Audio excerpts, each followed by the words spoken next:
बिस्मिल्लाहिर्रहमानिर्रहीम। अस्सलामुअलैकुम। लाखों करोड़ों दुरूदो सलाम मोहम्मद मुस्तफ़ा सल्लल्लाहु अलैहि वसल्लम और आले मोहम्मद पर। मैं हूँ उमर दराज गोंदल और आप मेरा फेसबुक और यूट्यूब चैनल देख रहे हैं। आज का दिन 31 अगस्त का दिन बड़ा इंपॉर्टेंट दिन इसलिए भी है क्योंकि आज इमरान खान के हवाले से अदालत के अंदर एक बड़े केस की समाअत होने जा रही है। आप जानते हैं कि आज दिन 2:30 बजे इस्लामाबाद हाई कोर्ट का 5 रुकनी जो बेंच है वो इमरान खान के खिलाफ तौहीन अदालत की एक केस की समाअत करेगा और उसके ऊपर इमरान खान ने कल ही अपना तहरीरी बयान जमा करवा दिया था, जिसमें उन्होंने कहा एक तो मुझे ये समझ नहीं आई कि ये जुडिशल मैजिस्ट्रेट है या एग्जीक्यूटिव मैजिस्ट्रेट है। इसमें फ़र्क ये होता है, जुडिशल मैजिस्ट्रेट जज होता है, जो सिविल जजेस आते हैं। एग्जीक्यूटिव मैजिस्ट्रेट का मतलब ये होता है जैसे आपके इलाके में एसी है, कोई भी सीएसपी या पीएमएस ऑफिसर आता है तो उसको भी वो इख्तियारात अदालती दे दिए जाते हैं। अब ये मामला कन्फ्यूजन का है खान साहब ने। फिर खान साहब ने एक और सिंपल सी बात की, देखें एक तो ये है कि जनाब मैं अपने अल्फाज वापस ले लेता हूं अगर आपको ज्यादा मसला है तो ये भी बड़ी इंपॉर्टेंट बात है। लेकिन उसके बाद तहरीक इंसाफ के हवाले से रात को जियो न्यूज़ ने बड़े प्रोग्राम्स किए, ये तासुर देने की कोशिश की शाइख उस्मानी साहब को लेके कि इमरान खान के लिए मामलात बड़े गड़बड़ हैं।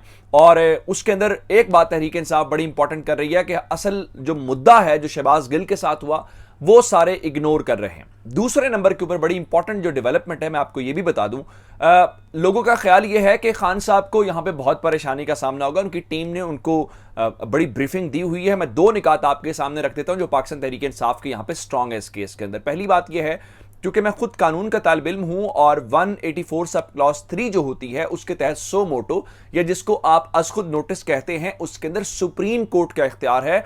और काजी फाइज ईसा वाले उस मामले के ऊपर जहां पे उन्होंने इमरान खान के जो फंड्स तकसीम करने वाला मामला था उसके ऊपर अज खुद नोटिस लिया, तो उसके बाद यह भी तय हो चुका है सुप्रीम कोर्ट नहीं, यह सिर्फ सुप्रीम कोर्ट के चीफ जस्टिस का इख्तियार है कि वो सो मोटो ले सकता है। हाँ, कोई जज उसको नोट भेज सकता है जिस तरह आपने अप्रैल के महीने में तहरीक अदम एतमाद वाला मामला देखा, लेकिन हाई कोर्ट के पास अज खुद नोटिस लेने का कोई इख्तियार नहीं है। इसलिए अब देखना यह है कि ये चूंकि अज खुद नोटिस के बाद ही सारा मामला आया, कोई पिटीशन फाइल नहीं हुई इमरान खान के खिलाफ, तो क्या तौहीन अदालत के अंदर हाई कोर्ट, चाहे वो इस्लामाबाद हाई कोर्ट है, वो अज खुद नोटिस की समाअत कर सकती है या उसका इख्तियार है या नहीं। दूसरे नंबर के ऊपर जो इंपॉर्टेंट बात है, मिसाल के तौर पर अगर हाई कोर्ट किसी को सजा ऐसी दे भी दे तो एट द एंड उसका फैसला सुप्रीम कोर्ट ने करना होता है, यानी उसके ऊपर एक हायर कोर्ट मौजूद है। उसके ऊपर ख्वाजा आसिफ की डिस्क्वालिफिकेशन का एक प्रेसिडेंट मौजूद है कि ऐसे ही हाई कोर्ट ने किया लेकिन बाद में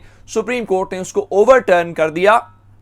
तो मेरा ख्याल यह है कि दोनों के लिए बड़ी एक ऐसी सिचुएशन है जहां पे खान साहब और अदालत दोनों दरमियान का रास्ता निकालने की कोशिश करेंगी और अदालतें भी जब थोड़ा सा ऐसी सिचुएशन हो जाए तो वो नरमी का इख्तियार कर लेती हैं। और मेहर बुखारी के शो में बैठ के बड़ी दिलचस्प बात जो की वो फाज चौधरी ने की और उनका देखें ये हमारा मसला नहीं है, ये जिन्होंने इमरान खान को नाअहल करने का सोचा हुआ है ये उनके लिए प्रॉब्लम है। मैं आज दोपहर 2:30 बजे होने वाले केस के मुतालिक आपको इसलिए बता रहा हूं कि ये इमरान खान के ऊपर मुख्तलिफ हिलो बहानों से प्रेशर तो डाला जा रहा है। अब 5 रुकनी बेंच में जस्टिस अतर मिनल्ला साहब उसके सरबराह हैं, उनके साथ जस्टिस मोहसिन अख्तर क्यानी साहब हैं, जस्टिस मियां गुल हसन औरंगजेब हैं, जस्टिस बाबर सत्तार साहब हैं, जस्टिस तारिक महमूद जहांगीरी साहब हैं।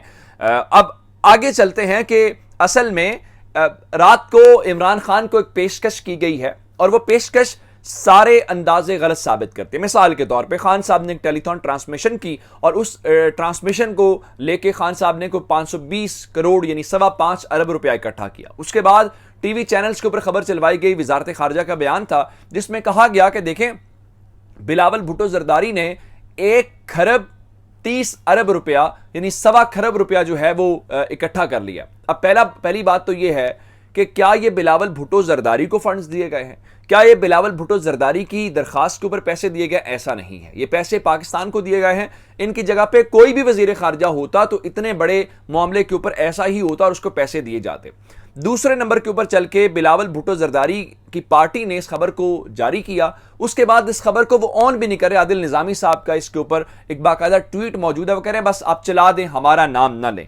अब ये सारे के सारे मामले पाकिस्तान को बतौर मुल्क ये दिए गए हैं, उसका ताल्लुक उस बात से नहीं है। अगर आपको किसी पाकिस्तानी ने पैसा दिया है तो ये इंपॉर्टेंट बात होगी, आप इसका अंदाजा ये करें। और फिर ये अपील अक़वाम मुत्तहिदा ने की हुई थी, बिलावल भुट्टो जरदारी की अपील नहीं थी, अक़वाम मुत्तहिदा के रुकन ममालिक ने पैसे दिए। आप उस चीज़ का अंदाजा कर लें कि जो सेक्रेटरी जनरल है अक़वाम मुत्तहिदा के एंटोनियो गुटरेस, वो जुमे के रोज पाकिस्तान पहुंच रहे हैं ताकि इस मामले को वो दुनिया के सामने फर्दर हाईलाइट कर सके कितना मसला। अब यह है एक चीज पे हवा है इमरान खान। आप इमरान खान को तोशाखाना में फंसाना चाहते हैं, आप इमरान खान को तौहीन अदालत में फंसाना चाहते हैं, आप इमरान खान को तौहीन इलेक्शन कमीशन में फंसाना चाहते हैं। लेकिन कल वजीर आजम हाउस के अंदर जो इंटरनेशनल मीडिया के रिप्रेजेंटेटिव्स हैं उनकी एक इंटरेक्शन हुई, एक मुलाकात हुई शहबाज शरीफ के साथ, और वहां पे दो बड़ी इंपॉर्टेंट है।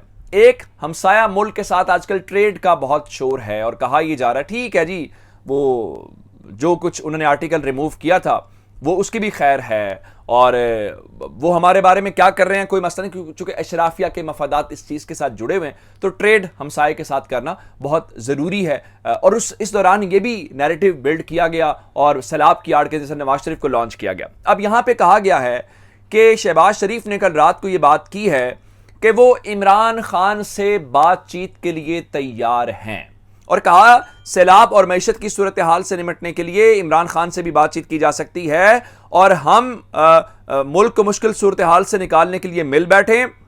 मैंने पार्लियामान में तकरीर के दौरान चार्टर ऑफ डेमोक्रेसी का एक मुखलिस प्रपोजल दिया था। मैंने कहा था कि हमें बैठकर बात करनी चाहिए क्योंकि हुकूमत तो आनी जानी है, मगर ये कदम यहीं रहेगा। मगर ये कड़वा तजर्बा था, उनकी पेशकश गैर संजीदगी से लिया गया पेशकश को। अब शहबाज शरीफ साहब को भी ये अंदाज़ा है कि आखिर ये चीज़ें उनके हवाले से नहीं हो सकती। अब एक तरफ ये बातें कर रहे हैं, क्या पेशकश करना चाहते हैं, दूसरी जानिब जनरल बाजवा की आड़ लेके एक नया खेल रचाने जा रहे हैं ये लोग। पहले शहबाज गिल और अब दीगर लोगों का मैं बताता हूं आपको। अभी मैं शौकत तरीन वाली खबर आपको नहीं दे रहा, अभी मैं जनरल बाजवा को उन्होंने किस तरह आगे किया वो बताया। जनरल बाजवा ने कल विजिट किया सवात का, और उन्होंने वहां बताया कि आखिर 2010 के अंदर भी सैलाब आया था, और यही कुदरती जो आबी गुजरगाहें हैं इनके ऊपर तामीरात की गई और तबाही की वजह यही बनी, और अब भी वही तबाही की वजह है। तो इनका इन लोगों के खिलाफ एक्शन होना चाहिए। अब इस चीज़ को खबर बुनियाद बना के इन्होंने रात को क्या किया है कि आप जानते हैं वहां पे कौन सा वजीर था, किसका हल्का है, मुराद सईद। मुराद सईद कौन है, इमरान खान के करीब हैं। फिर साबिक प्रिंसिपल सेक्रेटरी आजिम खान, उनका नाम जो है वो स्टॉप लिस्ट के अंदर डाला गया था। किसने डाला ये किसी को कोई पता नहीं है, आजिम खान का। फिर उनकी वर्ल्ड बैंक के अंदर तैनाती होनी थी, वो भी रोक दी गई।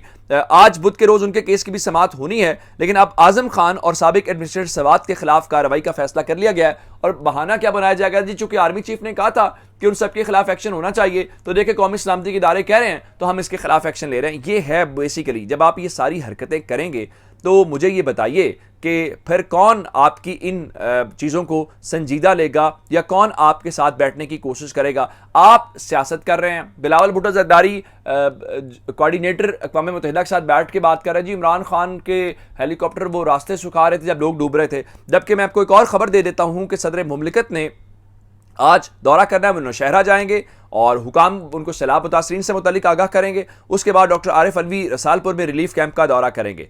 आपकी ये सारी कोशिशें नाकाम होती हुई इसलिए दिखाई दे रही हैं कि पाकिस्तान तहरीक इंसाफ अपनी तरफ से भरपूर कोशिश कर रही है, लोगों के अंदर उनका बयानिया चल रहा है, और यही आपकी परेशानी की बात है कि अब खबरें चलवा रहे हैं कि 1 खरब और 30 खरब आपने ले ली हैं। अब मसला क्या है, मसला यह है कि पहले शहबाज गिल को सबक सिखाया गया, अब शौकत तरीन रडार के ऊपर है। और अब हुआ क्या है कि खबर जरा सुन लीजिए, अरशद चौधरी दोस्त हैं हमारे, उन्होंने लिखा जी, सुप्रीम कोर्ट ने साबिक वजीर खजाना शौकत तरीन के खिलाफ रेंटल पावर मंसूबे में मुबैना करप्शन केस समाअत के लिए मुकर्रर कर दिया। ये पीपल्स पार्टी दौर का करप्शन का केस है, इमरान खान दौर का नहीं है।